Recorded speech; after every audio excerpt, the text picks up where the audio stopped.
I paid $50,000 for a luxury family vacation. At dinner, my uncle raised a glass and said, "You've always been a failure until we carried you." My father smirked. My mother kept cutting her steak.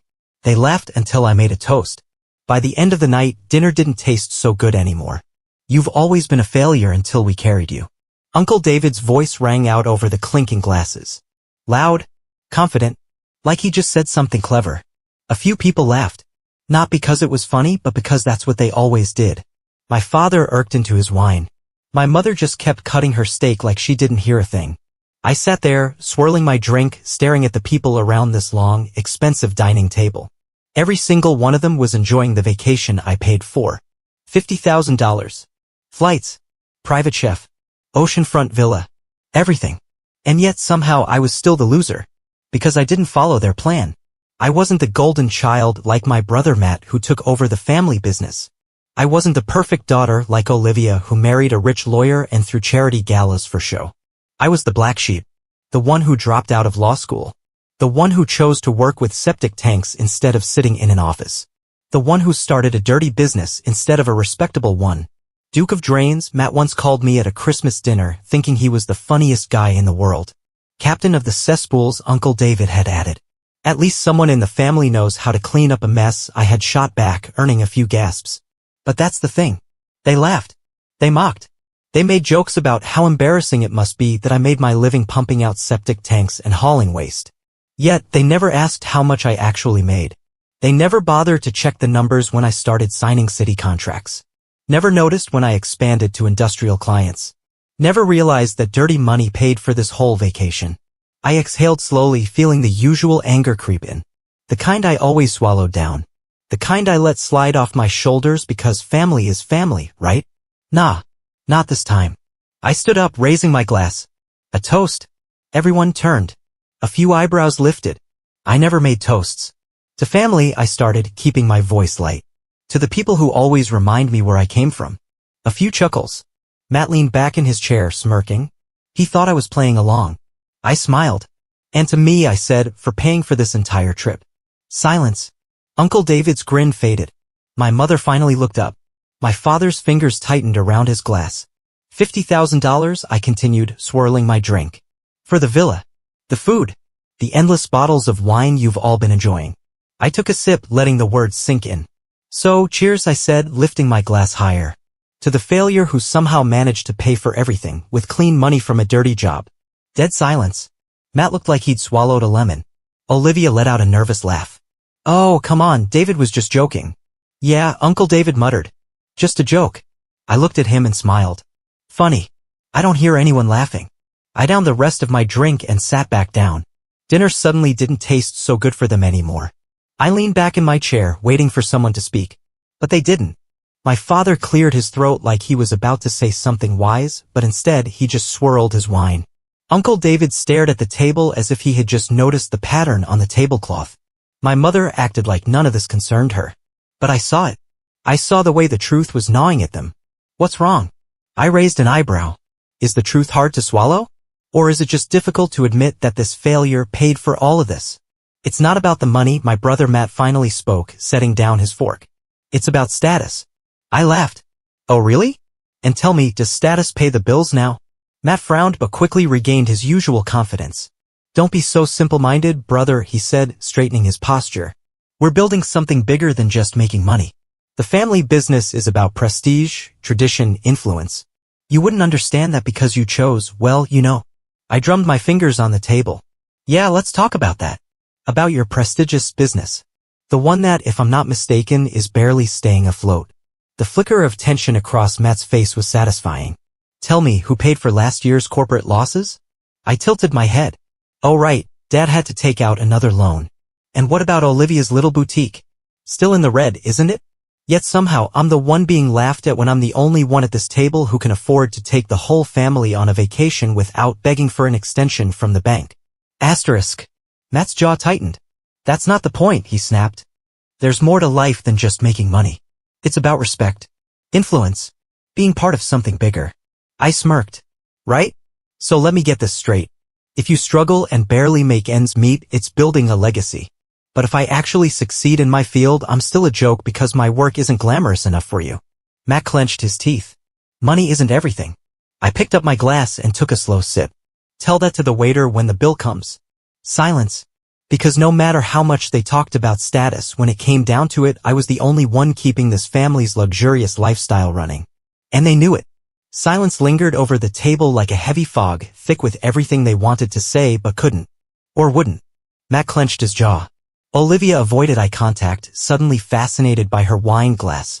My father exhaled slowly through his nose, the way he did when he was trying not to lose his temper. And Uncle David?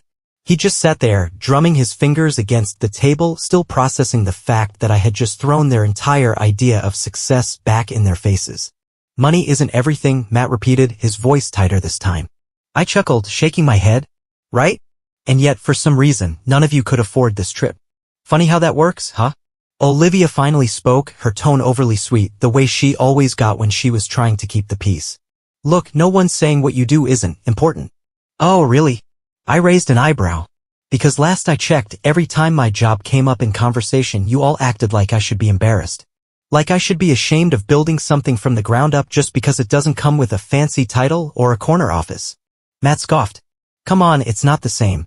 What you do is bleed Dad dry while pretending you're businessmen. That shut him up.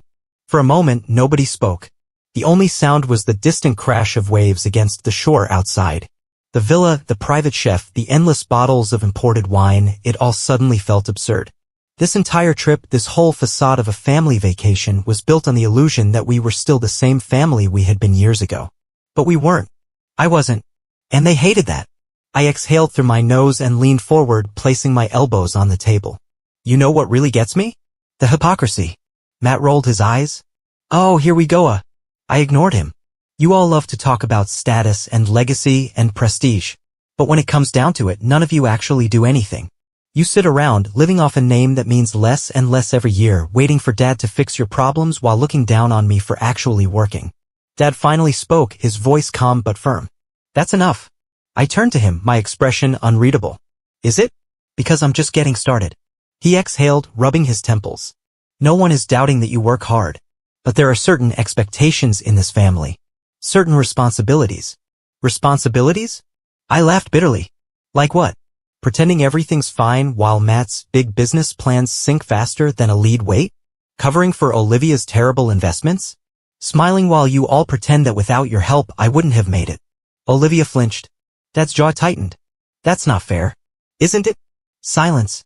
I sighed and leaned back. You know what? Let's stop pretending. Let's just say it out loud. I spread my hands. You all think that no matter how much money I make, no matter how successful I become, I'll never really belong at this table because of what I do. Because it's not respectable enough for you. No one disagreed. That was all the confirmation I needed. I took my time letting that reality sink in. Then I picked up my glass, swirling the liquid inside before taking another sip. Well, here's a reality check for you. My voice was steady, cold. Prestige doesn't pay the bills. Status doesn't put food on the table. And respect. I let out a small chuckle. Respect means nothing if the people demanding it haven't earned it. Matt pushed back his chair abruptly, standing up. You think you're better than us, don't you? I met his eyes. No. I set my glass down. I just know my worth. And it turns out it's a lot more than whatever title you keep chasing. He opened his mouth like he wanted to say something else, maybe another insult, maybe a weak attempt to regain control of the conversation, but nothing came out. Instead, he just shook his head and stormed out onto the balcony, slamming the door behind him. I sighed, running a hand through my hair. You see? That's the difference between us. When things get uncomfortable, I stay. I deal with it. But you. I gestured toward the door. You run. Dad looked tired. Older, somehow. You don't have to do this. Do what?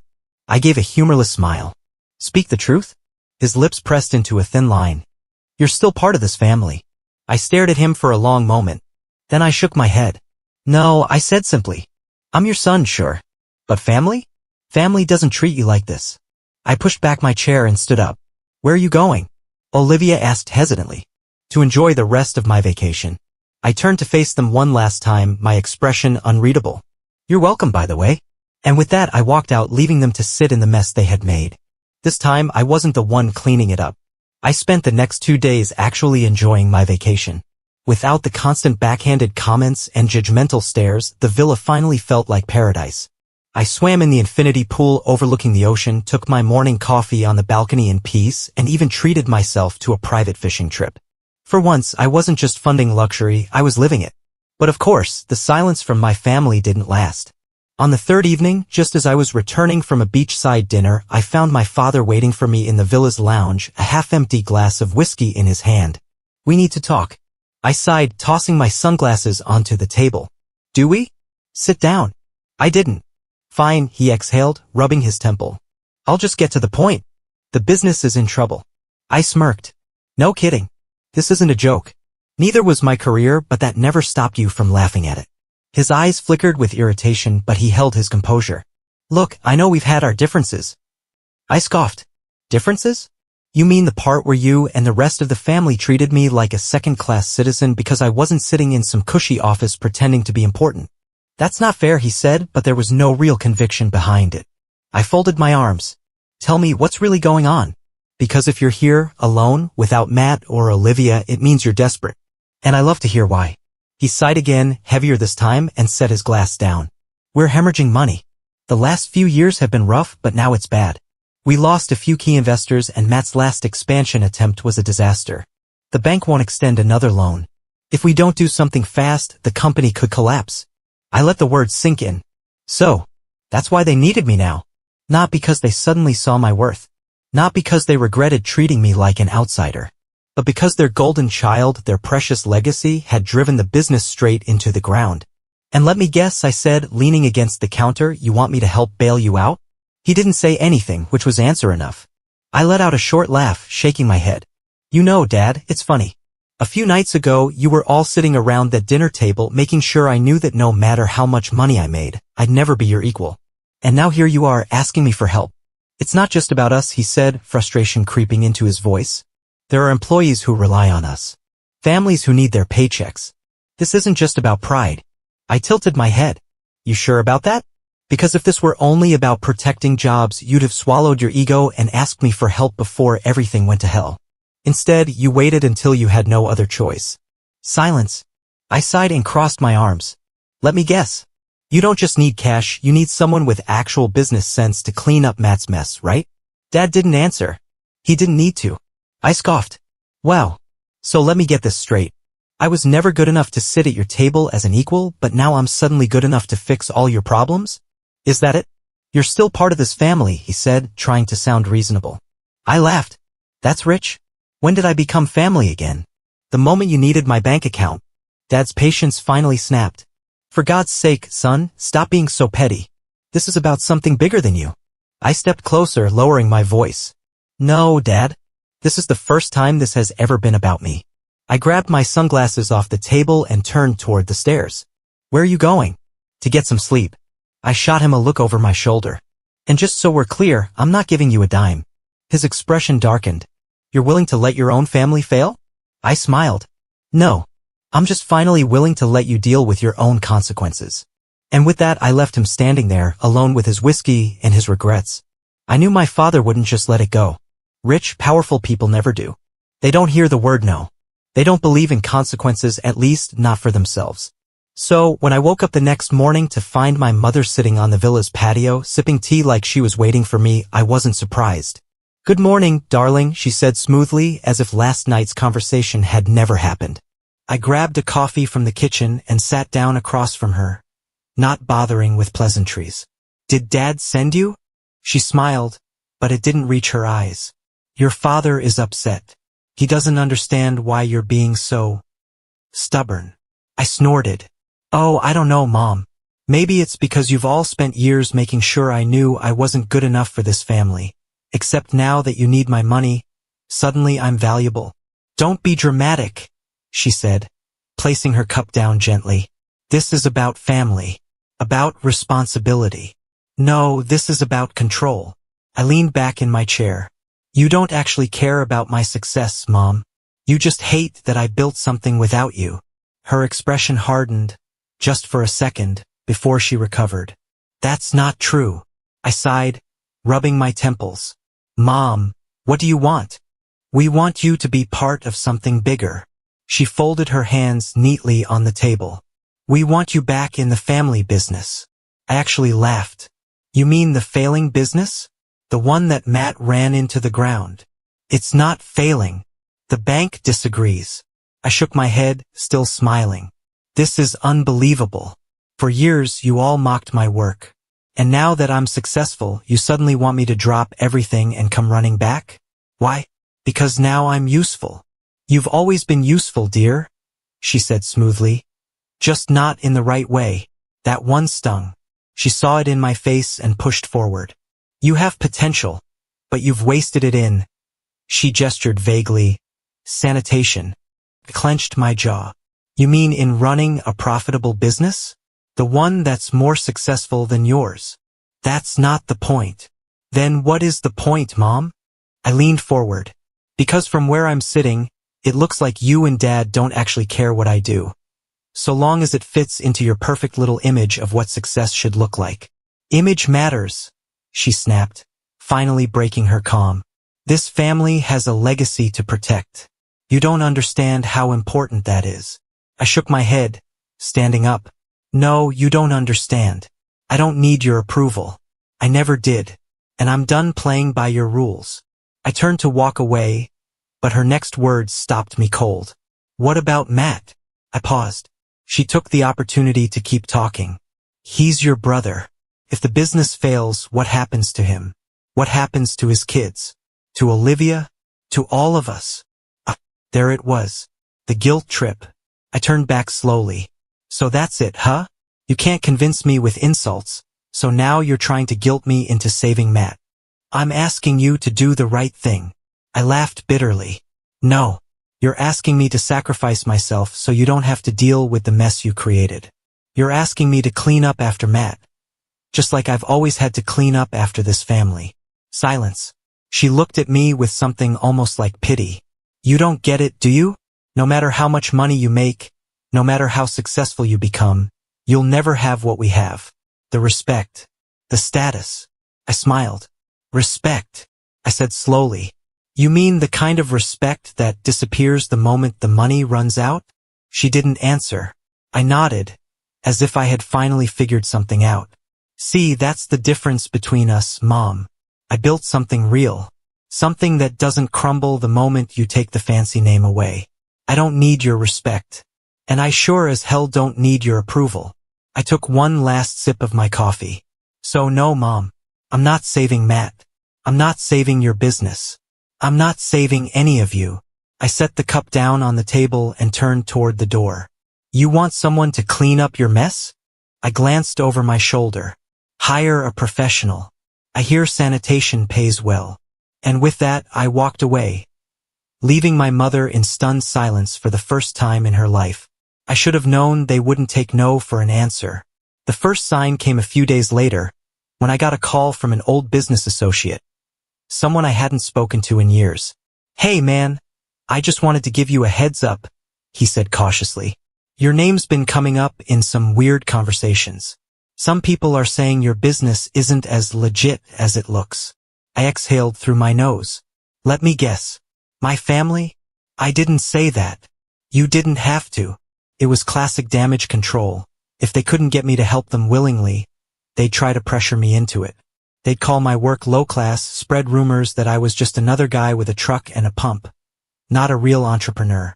They'd use their social connections to turn people against me, to make sure I needed them. But they had underestimated one thing. I had spent my entire career dealing with messes, and I was good at cleaning them up. So when I found out they were hosting a charity gala that weekend, one filled with business elites, socialites, and the type of people they desperately needed to impress, I decided it was time to return the favor. I walked into that event in a perfectly tailored suit, looking every bit as successful as the people they wanted to impress. Heads turned as I stepped into the ballroom, my presence alone enough to make my mother's face drain of color. What are you doing here? Matt hissed, appearing at my side. I smiled. Oh, didn't you hear? I'm networking. Before he could respond, I walked straight into the crowd, shaking hands, making conversation. And within minutes, it became clear. They had not been expecting this. They had expected me to stay in my lane, to be the working-class embarrassment they could push around. They hadn't expected me to show up to command attention to talk business on their level. And then I made my final move. I waited until my father was mid-speech thanking the donors and talking about legacy before I spoke up. Speaking of legacy, I said, my voice carrying through the hall, I just signed a new contract. One that's going to change the waste management industry in the city. People turned. Some looked intrigued. Others, my family, looked horrified. I smiled. In fact, my company just secured a deal with the city government. We'll be handling sanitation for several major districts, including industrial sites. It's one of the largest contracts in the industry this year. There was a beat of silence. Then, applause. People were impressed. Genuinely impressed. I saw investors whispering to each other, nodding. A few even approached me right then and there, congratulating me, asking for details. And that's when I saw it. The realization in my father's eyes. He had spent years telling himself that my business didn't matter. That I was less than them. That I would always be in their shadow. But now?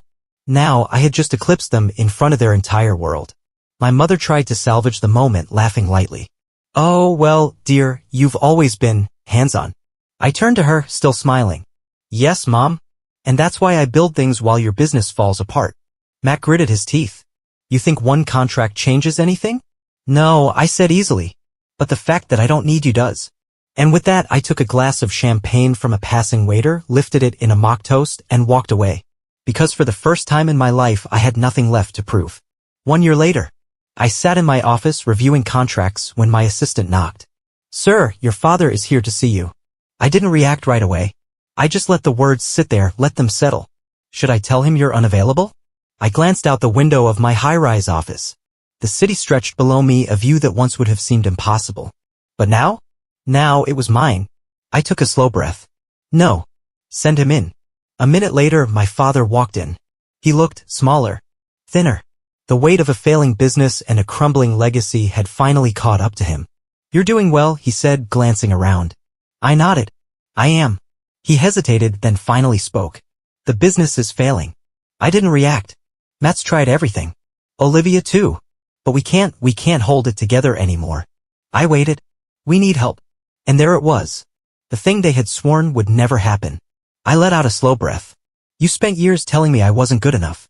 That I wasn't one of you. That my work wasn't respectable. He flinched.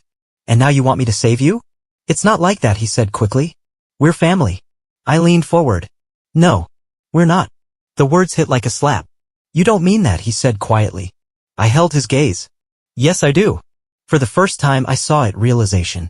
He understood finally that I was gone. That he had pushed me away for too long and there was no coming back. I'm sorry, he said at last. For everything. I studied him for a long moment. Then I stood up, adjusting my suit. I know. And then I walked him to the door. Because no matter how much they regretted it, no matter how much they wanted to undo the past, I was done cleaning up their messes. They had made their choice.